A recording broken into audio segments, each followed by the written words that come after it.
Have you ever seen a panoramic Easter egg? They're decorative sculptures made of sugar and icing, and they're usually just for show, not meant to be eaten. They're not exactly considered high art, more like something you'd find on the shelf of a thrift store. But they look nice, and they're nostalgic, and it's the kind of thing that makes you smile when you're very young or very elderly. It serves a purpose in spite of, or perhaps because of, its simplicity. Today I want to talk about Here Comes Peter Cottontail. You never heard of Peter Cottontail? Great chattering chicks! They've never heard of Peter Cottontail! They've never heard of Peter Cottontail? You may be more familiar with their Christmas specials like Rudolph or Frosty the Snowman, but Rankin-Bass Productions found plenty of other holidays to take inspiration from. Though personally, I wish they'd taken a little more inspiration from Halloween, but what's done is done. While today their animation is seen as clunky or even low quality, in their prime their unique stop motion, or as they called it, animagic style, offered something different to the animation scene. They weren't the first stop motion animators exactly, but their work and the work of their partner studios helped to build the foundation of the art form that would bring us films like The Nightmare Before Christmas, Coraline, Wendell and Wild, etc. And the connections don't stop there.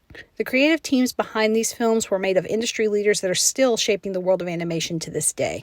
In 1960, Arthur Rankin Jr. and Jules Bass decided that their advertising production company, then known as Videocraft International, should become an animation company, and so Rankin-Bass Productions was born. Advertising would still remain an important element to the films they would produce.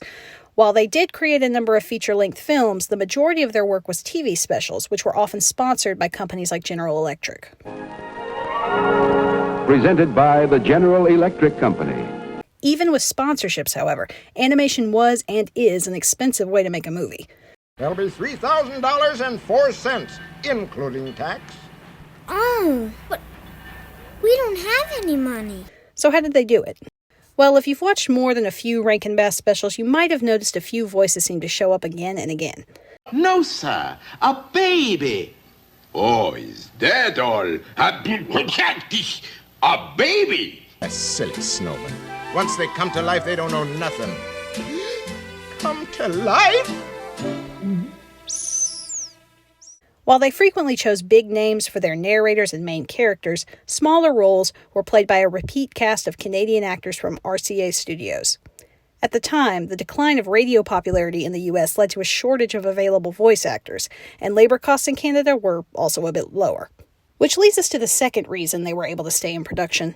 Rankin-Bass was one of the first U.S. studios to outsource its animation to studios in Japan, which is now pretty much an industry standard practice. Studios like Topcraft and Mushi Productions, which were created by former Toei Animation animators like Hayao Miyazaki. And in the 60s, most of their animation was led by Tadahito Moshinaga, the founder of MOM Productions, who was also known for popularizing the art of stop motion in China. This guy actually had a pretty interesting life story that I kind of fell down a rabbit hole researching, but we're getting off track here. Anyway, the point is, these studios are really the ones to thank when it comes to the animation of Rankin-Bass, and tracing their influence throughout the history of animation leads us all the way up to the present day. Are we almost to Easter, Antoine? Soon, Pierre, soon. Right. Let's get back to our story. Peter Cottontail was actually the first non-Christmas stop-motion holiday special Rankin-Bass did. They did try their hand at a 2D Thanksgiving special, which certainly exists. The story was based on a children's book by Priscilla and Otto Friedrich, The Easter Bunny That Overslept. It follows most of the beats of the original story, with one minor difference. 1,000 crimson curses. I forgot all about Sassafras's silly time machine. The concept of time is a big theme in this movie, as we'll come to see. Rankin-Bass specials are so often applauded for being timeless children's media. I would hesitantly argue that this is due less to their actual content and more to the tradition of watching them that's been passed down over the years. Rudolph, Santa Claus is coming to town, the little drummer boy, they're all on TV this week.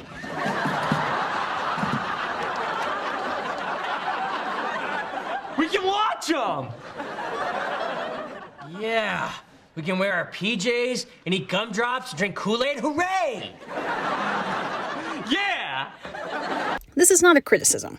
That in and of itself is part of what I love about Rankin-Bass. The aging of the production style, coupled with the way this film is now presented to children, adds something new to the experience that didn't exist yet at the time of its release. Instead of being the new gimmick in animation technology, it is now the childhood nostalgia of our grandparents. All my friends are gonna think that I'm a baby if I keep watching your shows. Oh, screw those dumbasses. They're too old for Christmas specials. That's their loss. People used to laugh and call me names. They wouldn't let poor Rudolph join in any reindeer games. So what'd you do? I kicked him in the face. Blitzen bled like a faucet. If you peek into this magic egg, you'll see the whole story just as it happened. The film begins, as most Rankin-Bass specials do, with a celebrity narrator. This one, voiced by singer Danny Kaye, is named Seymour S. Sassafras, a Willy Wonka-esque magician-inventor who deals in magic, moonbeams, and all the pretty colors that are used to dye Easter eggs in April Valley, the home of all the world's Easter bunnies. I really like how this movie doesn't waste time explaining things about the world building, it just sort of throws you into it and we move on. We're introduced to our title character, voiced by the legendary Casey Kasem, as somewhat of a flawed protagonist. Wait! Peter Cottontail, just a moment. Now, here's a likely candidate. I really don't think Cottontail's your man, sir. I mean, he is boastful, he has no sense of responsibility, and sometimes he fibs. Lucky for Peter, nepotism saves the day by way of Colonel Bunny, the current chief Easter Bunny, set on choosing Peter as his replacement. There is some pushback, however, from Vincent Price.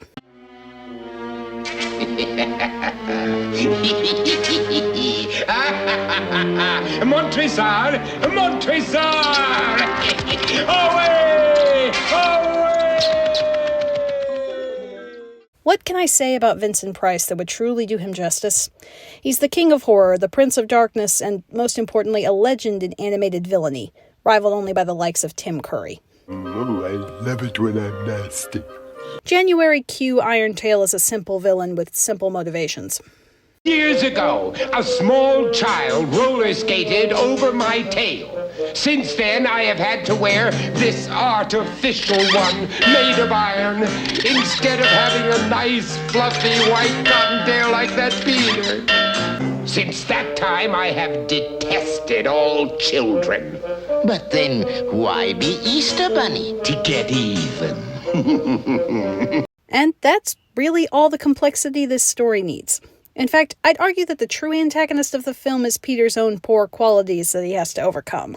Feeling boastful, Peter challenges Irontail to a contest. Whoever can deliver the most eggs on Easter Day will become the new Chief Easter Bunny. I insist, Colonel. A contest is the fair way of deciding who's best. Don't worry, it'll be me. Certain that he'll win, Peter throws a party the night before, staying up, quote, very late, and oversleeping thanks to Irontail sabotaging his alarm clock. If you ask me, Irontail really isn't completely to blame, because how do you still sleep all day after staying up until 12:15? Amateur hour. Irontail wins by delivering a single egg, and thank God he does, because that means we get a villain song about all the terrible changes Irontail plans to make for Easter. Though I really struggle to see the downside to anything he mentions here, I would love a tarantula-shaped chocolate bunny for Easter. It does, unfortunately, also include the one moment that I think has aged poorly from this film. Come on, is it really that difficult to show that a villain is a villain without referencing that? Every spring, the Easter Bunny always sleeps. Peter walks through the 2D animated rain, determined to make up for his mistake, until he drops from exhaustion and wakes up in Seymour's garden. Beg pardon, Peter. Huh? You're sleeping on my big toe. Here's where the film takes an interesting turn, particularly with its visuals. The sequences that follow use a mixed media technique that emphasizes the overall trippy, magical atmosphere Sassafras brings to the film. The late 60s, early 70s were full of this sort of carefree, fantasy-based storytelling, and that influence is obvious throughout Rankin-Bass's film library. Was this mixed media approach a way to save money? Most likely, yes. But this again adds to the overall aesthetic appeal of the film. If this scene were to be redone with a complicated CGI render and over-the-top effect that works in grander scale productions, it would draw attention to the simplicity of the script, and not in a good way. Here it feels more like, well, a picture book come to life. Sassafras provides Peter a way to travel through time back to Easter to fix his mistake. as well as introduce us to our third character voiced by Danny Kaye, Antoine. A worm? Pardon, monsieur? I hold the rank of caterpillar? Unfortunately, Irontail sees this and sends a spider to sabotage the machine, so that it conveniently only goes forward in time through the various holidays of the year for the rest of the film. Each holiday gives Peter an opportunity to pass out as many eggs as he can and to overcome his bad habits, the first of which being his habit of lying. Hey, Rabbit! These are not firecrackers. Well, fellas, it was just a little joke. We don't like jokes. Let him have it, Homer. Wait a minute. Whoops, watch out. You'll break them. You'd better run, egg! Irontail continues to follow his progress, sabotaging him at every turn. What am I worrying about? If I can't defeat Peter Cottontail on Halloween, then when can I? I mean, it's my kind of day. My favorite holiday they passed through is unsurprisingly Halloween. Rankin-Bass's style was so well suited for campy Halloween imagery, I can't believe they didn't make more Halloween specials when they were around. Say there's no rule says a witch can't have a Halloween egg. Here, you may have my first. For me? A present? Oh, I must tell the whole weirdo community. All the ghosts, witches, werewolves, everybody! Following Rankin-Bass's favorite trope of giving a gift to a villain and turning them good, the closest Peter gets to giving away his eggs is thwarted again by Irontail, and they're forced to move on. Thanksgiving gives us the best outfit for Peter, but unfortunately somehow no one is interested in making some deviled eggs out of these bad boys, so they have to move on to Christmas. In the original story, the Easter Bunny makes it to Christmas and helps Santa deliver presents, and as a reward gets a gold alarm clock to make sure he wakes up in time for Easter next year. Movie Santa doesn't have time for all of that, but he does manage to steal the eggs back from Irontail and throw them in Peter's general direction. Oh, why don't you stick to your own holiday? Which sort of begs the question, is Irontail also time traveling or just waiting around in real time for the holidays and the best plan he can come up with is to wait until the egg basket is unsupervised? After some mishaps involving a sentient Easter bonnet and Antoine getting left behind, Peter moves right past New Year's Eve out of kindness to the animators and skips to February. For just a 24-hour day, be mine. Oh, let me hear you say that you'll be mine. My Valentine, be mine today. Yeah, so when is someone going to take advantage of this and animate Shaggy and Crystal from the Alien Invaders? Just saying. He comes close to giving away the eggs again on Valentine's Day, but his irresponsibility catches up to him and he leaves the basket unattended again. And rather than, I don't know, smashing the eggs to pieces, Irontail turns them green. Naturally, nobody at the Valentine party wanted green eggs. Even Donna gave hers back. Oh, so you were happy with a Valentine egg when it had a heart on it, but a green Valentine egg is just too weird, I see. I can't imagine rejecting something perfectly useful simply because it wasn't heart-shaped. Oh, Peter, you've just about run out of holidays. And it's all my fault. Peter has a moment of self-reflection, and here's the sequence that made me want to talk about this movie in the first place.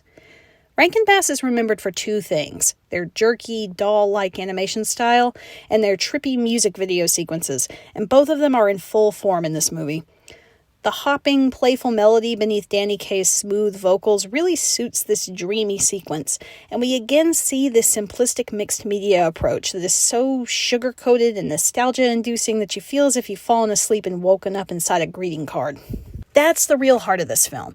Its purpose is to fill 51 minutes with pastel-colored childhood whimsy, and for me, that's enough. Films have the ability to change the way you see the world, express deep emotion for the sake of catharsis, and demand change in the world beyond the screen.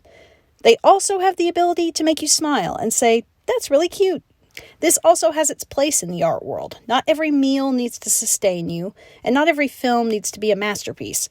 Art has a purpose beyond transforming the genre it belongs to. Art is nice. Art is playful. Art can be mundane. And I'm still glad it exists. Oh, please. Let me have just a little magic. When all seems lost, Peter's bad luck turns to good when he realizes there's one holiday where Irontail's trick might be useful. Sure, and 'tis me hisself, the Blarney Bunny. Get your Paddy's Day shamrock eggs right here.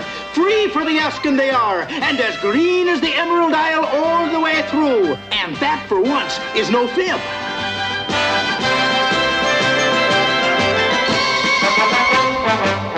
And with all restored, we end up with a parade of all our character models set to the title song.